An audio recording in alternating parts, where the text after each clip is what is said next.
નમસ્તે વિદ્યાર્થી મિત્રો, હોમ લર્નિંગમાં હું આપનું હાર્દિક સ્વાગત કરું છું.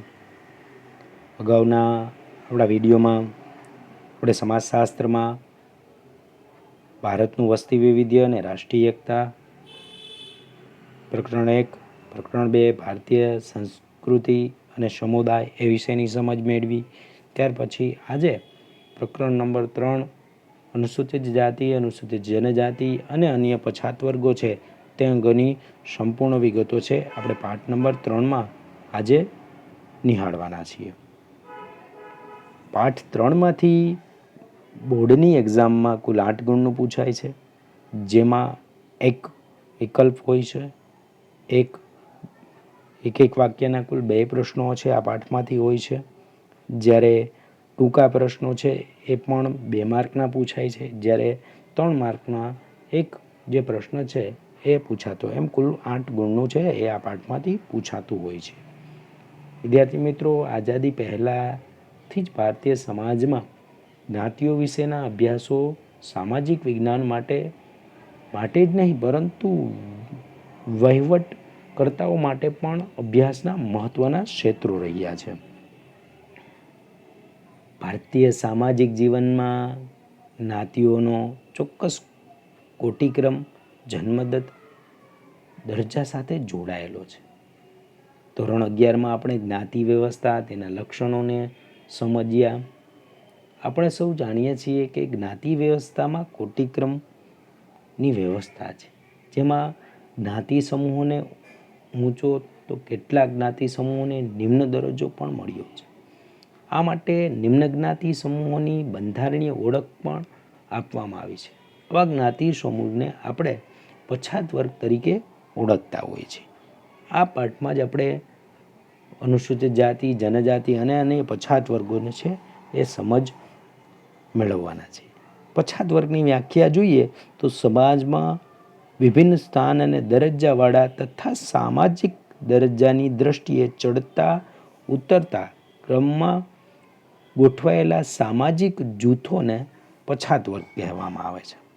આમાં પહેલા પછાત વર્ગની વાત કરીએ તો અનુસૂચિત જાતિ, જેને શેડ્યુલ કાસ્ટ એવું પણ અંગ્રેજીમાં કહી શકાય. ટૂંકમાં આપણે એસસી એવું પણ બોલીએ છીએ.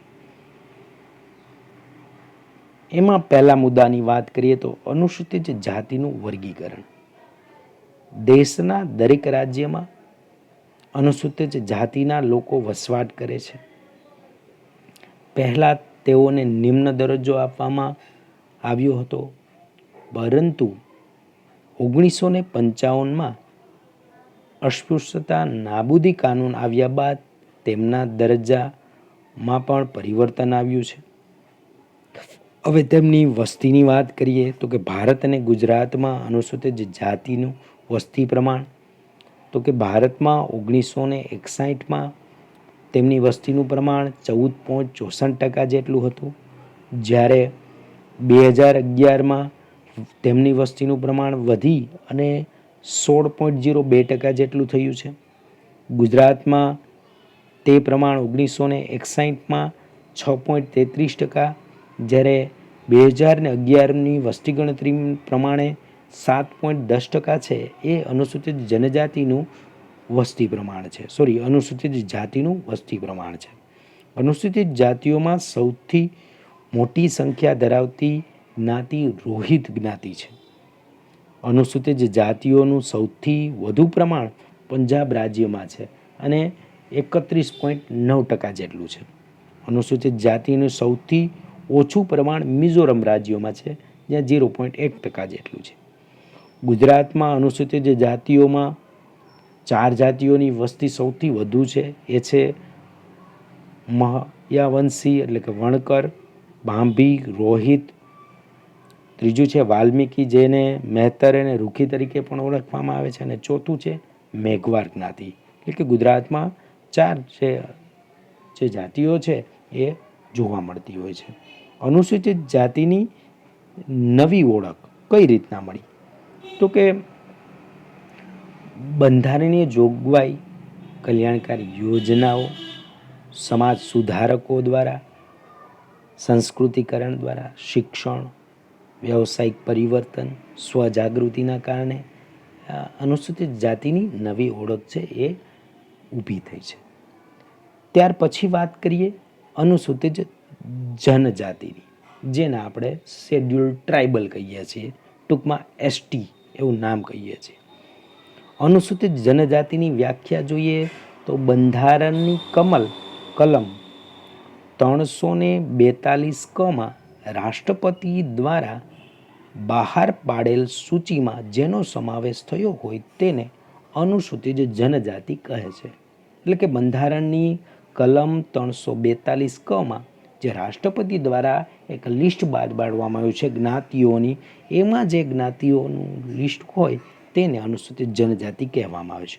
અનુસૂચિત જનજાતિના લક્ષણો એને કઈ રીતના ઓળખવી, તો કે નિશ્ચિત પ્રદેશ, નિશ્ચિત નામ, નિશ્ચિત બોલી, સગાઈ સંબંધોનું ગુફન, આદિમ જાતિ પંચ, યુવાગૃહ, અર્થવ્યવસ્થાનું વિકસિત સ્વરૂપ, અદૃશ્ય શક્તિઓમાં શ્રદ્ધા, વિશિષ્ટ નૈતિક નિયમાવલી, સામાજિક ધાર્મિક નિષેધાવસ્થા, ગૂઢ શક્તિનું પ્રાધાન્ય, મૃત્યુ પછીના જીવનમાં શ્રદ્ધા, ગોત્રચિહ્ન એટલે કે ટોટેમ અને ચૂંદડાનું મહત્ત્વ, ઓછા વસ્ત્રો પહેરવા 15મું લક્ષણ છે. કેફી પીણાઓનો ઉપયોગ 6ઠ્ઠું લક્ષણ છે. શિક્ષણનું ઓછું પ્રમાણ 17મું લક્ષણ છે.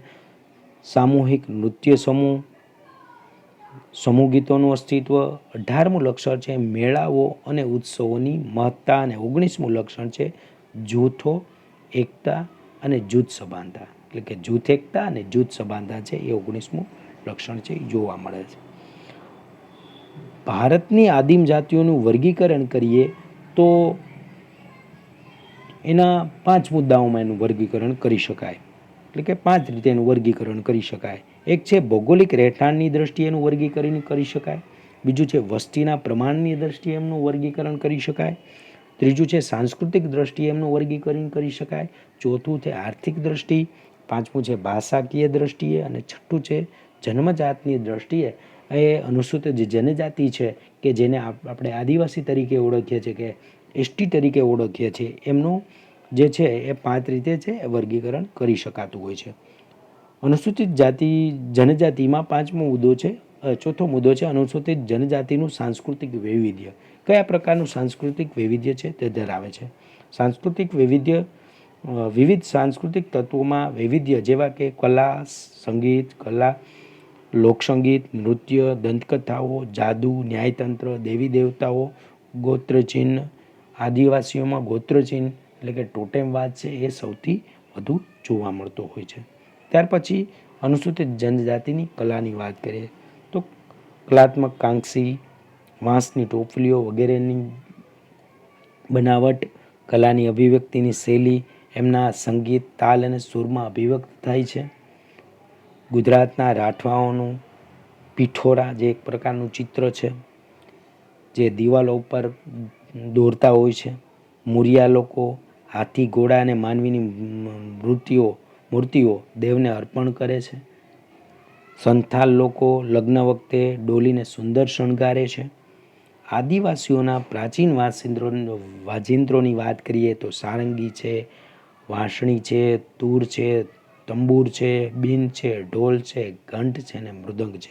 આ બધા અનુસૂચિત જનજાતિના જે વાજિંત્રો છે. એક રીતે કહી શકીએ તો અનુસૂચિત જનજાતિ એટલે કે આદિવાસી જે જ્ઞાતિઓ છે એના આપણે 19 લક્ષણો જોયા, એની સંસ્કૃતિની વિવિધતા જોઈ. આ બધાને આધારે કહી શકાય કે કંઈક અલગ રીતે એ લોકો પોતાનું જીવન છે એ જીવી રહ્યા છે અને વર્તમાન સમયમાં પણ એવું જ જીવન છે એ લોકો જીવે છે. ત્યાર પછી વાત કરીએ ત્રીજા અને અતિ મહત્ત્વના જે મુદ્દાની, એ છે ત્રીજો વર્ગ છે એ છે અન્ય પછાત વર્ગ, જેને અંગ્રેજીમાં the other backward class OBC કહીએ છીએ અથવા તો આપણે ગુજરાતમાં એસસીબીસી તરીકે પણ એને ઓળખતા હોઈએ છીએ. અન્ય પછાત વર્ગની ઓળખ કઈ રીતના, તો કે સામાજિક, શૈક્ષણિક અને આર્થિક પછાત વર્ગ તરીકે ઓળખાય છે. કાકા સાહેબ કાલેક્ટર કમિશન 1953માં રચાયું. ત્યારબાદ બીપી મંડલ કમિશન 1959 1979માં મંડલ કમિશનના તજજ્ઞોની સમિતિના અધ્યક્ષ સમાજશાસ્ત્રી શ્રી એમ.એન. શ્રીનિવાસન પણ રહી ચૂક્યા છે.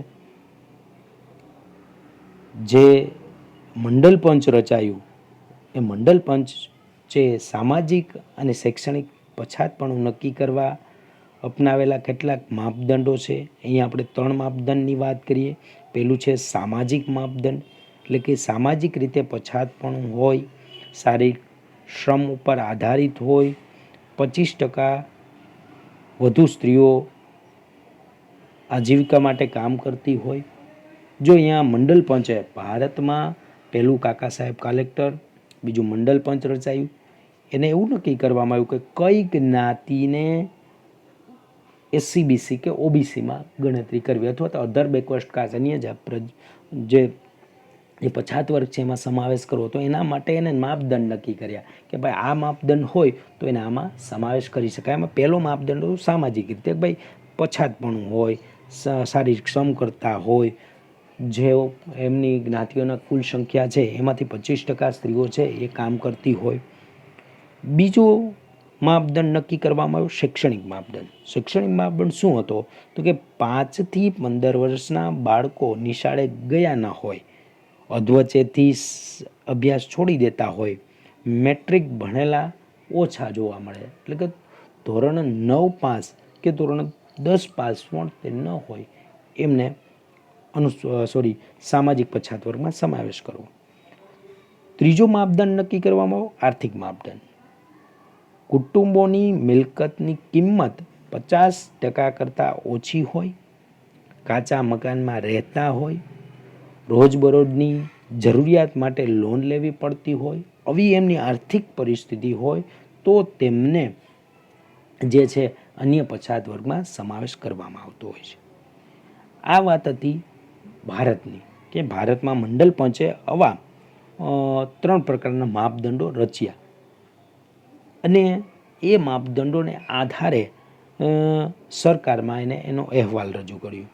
એની સામે કયા પ્રતિઘાત આવ્યા, ક્યારે અમલ થયો અને શું પગલાઓ લેવા એની વાત કરીએ. તો કે 13મી ઓગસ્ટ 1990 સરકાર દ્વારા અમલ કરવામાં આવ્યો. સરકારી નોકરીઓમાં 27% અનામતની જોગવાઈ કરવામાં આવી. જો આ માપદંડોના આધારે જે જ્ઞાતિઓનો સમાવેશ થાય છે એ જ્ઞાતિઓના જે યુવાનો છે એને સરકારી નોકરીમાં 27% અનામત મળતી હોય છે. ત્યારબાદ 1993માં આ પછાત વર્ગ માટેના રાષ્ટ્રીય પંચની રચના કરવામાં આવી અને એના દ્વારા એવું નક્કી કરવામાં આવ્યું કે દર 10 વર્ષે સર્વે કરવામાં આવે, જેનાથી કોઈ પણ જ્ઞાતિ છે એને એનો લાભ ન મળતો હોય તો એને લાભ મળે અને વધુમાં વધુ છે એ જ્ઞાતિઓને છે આનો લાભ મળે એ માટે સર્વે કરવામાં આવતો હોય છે. હવે વાત કરીએ ગુજરાતની, અને ગુજરાતમાં અન્ય પછાત વર્ગની સ્થિતિનું કમિશન કઈ રીતના રચાયું. તો કે ગુજરાતમાં શ્રી A.R. બક્ષીના અધ્યક્ષપદે બક્ષી પંચની રચના 1972માં કરવામાં આવી. બક્ષી પંચના સભ્ય તરીકે I.P. દેસાઈ, તારાબેન પટેલ રહ્યા હતા. 1976માં બક્ષી પંચે પોતાનો અહેવાલ ગુજરાત સરકારને સુપ્રત કર્યો, જેમાં 82 જેટલી જ્ઞાતિઓનો સમાવેશ થાય છે. ત્યારબાદ 1981માં રાણે પંચ રચવામાં આવ્યું. ત્યારબાદ 2004માં ગોપાલકૃષ્ણ કમિશન અને સુગનાબેન ભટ્ટ કમિશન છે એ બનાવવામાં આવ્યું. આજે જેને આપણે SC/BC કહીએ છીએ કે OBC કહીએ છીએ ગુજરાતમાં, તો એમાં 135 જેટલી જ્ઞાતિઓનો આજે છે એ સમાવેશ થાય છે. ત્યાર પછી વાત કરીએ ભારતનું બંધારણ. જો અહીંયા SC, ST, OBC એ ત્રણેયની આપણે વાત કરી, અનુસૂચિત જાતિ, અનુસૂચિત જનજાતિ તથા પછાત વર્ગની, એમાં બંધારણમાં કઈ કઈ બાબતોનો અહીંયા સમાવેશ કરી શકાય, એટલે બંધારણ છે એની કઈ બાબતો છે એ આ બધાને માન્યતા આપે છે. એટલે કે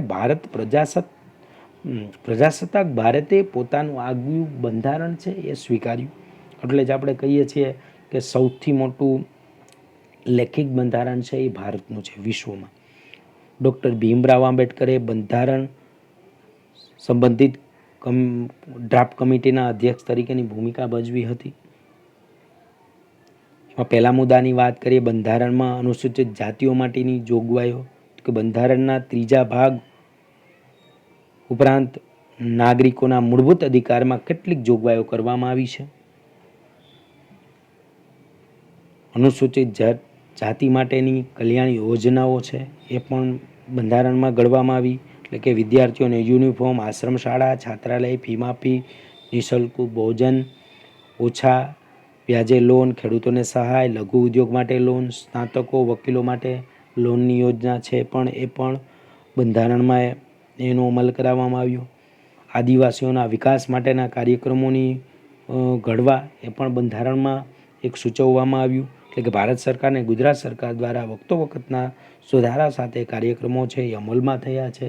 એમાં 1951થી શરૂ કરીને 2007 સુધીના ઘણા બધા કાર્યક્રમો છે આદિવાસી વિકાસ માટેના કરવામાં આવ્યા. જેમાં અનુસૂચિત જનજાતિને ધ્યાનમાં લઈ 1951માં પછી પંડિત જવાહરલાલ નહેરુએ આપેલ પંચશીલનો સિદ્ધાંત એ પણ 1956માં, ત્યારબાદ વનબંધુ કલ્યાણ યોજનાઓ છે, યુનિફોર્મ માફીની યોજનાઓ છે, પછી ન્યૂ ગુજરાત પેટર્ન છે, ઘણી બધી યોજનાઓ છે એ ભારત સરકાર અને ગુજરાત સરકાર દ્વારા અમલમાં છે. અન્ય પછાત સમૂહ માટે ભારત અને ગુજરાતમાં વિવિધ કલ્યાણકારી યોજનાઓની વાત કરીએ તો ગુજરાતમાં પણ ઘણી બધી યોજનાઓ છે એ પછાત વર્ગ માટે અત્યારે અમલમાં છે. એમાં છે મફત યુનિફોર્મ, આશ્રમ શાળાઓ, છાત્રાલયો, ફી માફી, નિઃશુલ્ક ભોજન જે આપણે ગુજરાતમાં મધ્યાહન ભોજન તરીકે આપણે ઓળખીએ છીએ, ઓછા વ્યાજે લોન, ખેડૂતોને સહાય, લઘુ ઉદ્યોગ માટે લોન, સ્નાતક, વકીલો માટે લોન, ઘણી બધી યોજનાઓ છે પછાત વર્ગ માટે ગુજરાતમાં છે એ જોવા મળતી હોય છે. સમાજના નબળા વર્ગના સમૂહ તરીકે અનુસૂચિત જાતિઓ, અનુસૂચિત જનજાતિઓ અને પછાત વર્ગ માટેના રક્ષણ અને વિકાસ માટે વિવિધ કલ્યાણ પ્રવૃત્તિઓ ઉપરાંત અનામતની જોગવાઈ કરવામાં આવી છે. અનામતની નીતિ સમાજના નબળા વર્ગની તરફેણમાં રક્ષિત ભેદભાવની નીતિ છે. સામાજિક સમતા અને ન્યાયની સ્થાપના માટેનું કલ્યાણકારી પગલું છે એમ પણ કહી શકાય. આ ઉપરાંત વિવિધ સ્પર્ધાત્મક પરીક્ષાઓ અને સરકારી નોકરીઓમાં પણ વયમર્યાદામાં પણ છૂટછાટ આપવામાં આવે છે. વિદ્યાર્થી મિત્રો, આપણે જોયું કે સમાજના નબળા સમૂહને સશક્ત બનાવવા પ્રયત્ન થયા છે. તેવી જ રીતે મહિલાઓના સશક્તિકરણ માટે પણ પ્રયત્ન થયા છે. એની આના પછીના એકમમાં આપણે વિશેષ ચર્ચા કરીશું. અહીંયા આપણે સમગ્ર જે ત્રણે છે એ કેટેગરીઓ છે SC ST અને OBC વિશેની માહિતી મેળવી. બંધારણમાં એની કઈ કઈ જોગવાઈઓ છે એ મળી, કયા કયા કાર્યક્રમો છે એ જોયા. એના આધારે કહી શકાય કે ભારત છે એમાં અને ગુજરાતમાં ઘણી બધી યોજનાઓ છે એ વિદ્યાર્થીઓ, યુવાનો માટે લાભદાયી છે. વિદ્યાર્થી મિત્રો, આ પ્રકરણમાં આપણે અગાઉ જેમ વાત કરી એમ કે ઘણું બધું પૂછાય છે, પરંતુ એને સરળતાથી યાદ કરવા માટે મેં પહેલાં કીધું એમ સૌપ્રથમ સંદર્ભ સાહિત્ય તરીકે આપણે પાઠ્યપુસ્તકને લઈએ છીએ તો પાઠ્યપુસ્તકનો જે પાઠ છે એ વાંચી જવો. ત્યારબાદ મારે આ વિડીયો ક્લિપને નિહાળવી, સાંભળવી. ત્યાર પછી જે હું હોમવર્ક આપને આપું છું એ હોમવર્ક છે એ પણ આપની નોટબુકમાં લખો, જેનાથી પરીક્ષામાં સારા માર્ક છે એ તમે મેળવી શકો છો. આભાર. Thank you.